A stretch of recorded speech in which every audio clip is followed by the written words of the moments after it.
নমস্কার বন্ধুরা, রূপবতী চ্যানেলে তোমাদের সবাইকে স্বাগত। আজকে আমরা সরস্বতী মায়ের মূর্তিকে রেখে আসতে যাব, আর খুব শীঘ্রই নতুন মূর্তি চলে আসবে। এই জন্য আমি এবং আমার কিছু স্টুডেন্ট যাচ্ছি মায়ের মূর্তিকে রেখে আসার জন্য।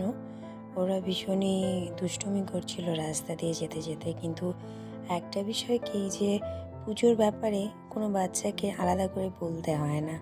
আমরা যেতে যেতে দেখেছিলাম একটা মা তারার মন্দির, তো আমরা নমস্কার করে ওখান থেকে হাঁটতে হাঁটতে হাঁটতে হাঁটতে অনেকটা দূর গেলাম। অ্যাকচুয়ালি আমাদের বাড়ির থেকে বেশ কিছুটা সময় যেতে লাগে। ওরা যেতে যেতে অনেকটাই হাঁপিয়ে গিয়েছিলো, তাই মাঝখানে কিছুটা ব্রেক নিয়ে আমরা আবার হাঁটছিলাম। আমরা অলমোস্ট চলে এসেছি।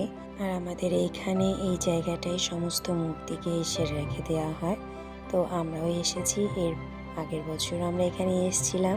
ইভেন প্রত্যেক বছরই এখানে এসে ভগবানকে আমরা রেখে যাই, যেহেতু সরস্বতী মাকে কখনোই বিসর্জন দেওয়া হয় না, তো আমরা তাই এখানে রেখে তারপর আমরা আবার নতুন ঠাকুরের আসার অপেক্ষা করি। তো আমরা চলে এসেছি, ভীষণই মনটা খারাপ লাগছে। আর যদিও বা কিছু করার নেই, যদিও বা আমরা সবাই কালকের দিনের অপেক্ষা করছি যে পুজোটা কখন শুরু হবে, কখন আবার আমাদের সামনে মা নতুন রূপে আবির্ভূত হবেন। তো যাই হোক, আমরা এখানে রেখে এখনই চলে যাব। আমরা যে জায়গাটায় মায়ের মূর্তিটাকে রেখে যাচ্ছি তার ঠিক পাশেই একটা মন্দির রয়েছে। সেই মন্দিরটা ভীষণই সুন্দর, যদিও বা আমরা আজকে মন্দিরে ঢুকিনি। আমি শুধু ওদেরকে দেখছিলাম, ওরা নিজেদের মধ্যে গল্প করছিল, ছবি তুলছিল, আমাকে ডাকছিল, দিদি ভাই চলো আমাদের সাথে ছবি তোলো। আমি বললাম না, তোমরা ছবি তোলো, কোনো অসুবিধা নেই। তো যদিও বা এতটাই ছোট, ওদেরকে আমি চাইনি যে ওদের জয়ের মধ্যে কোনো ব্যাঘাত ঘটুক, অন্তত আজকের দিনটা।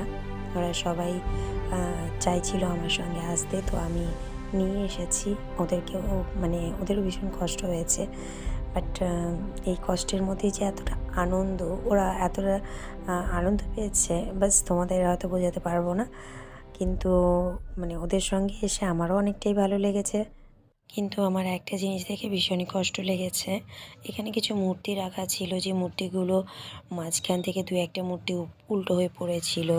আর সরস্বতী মায়ের একটা মূর্তি ছিল, যার মানে গায়ের মধ্যে যে কাপড়টুকু রাখা ছিল সেই কাপড়টুকু অবধি ছিল না। জানি না কিভাবে কি নষ্ট হয়েছে, আমি বলতে পারবো না। বাট এই জিনিসগুলো ভীষণই খারাপ লেগেছে।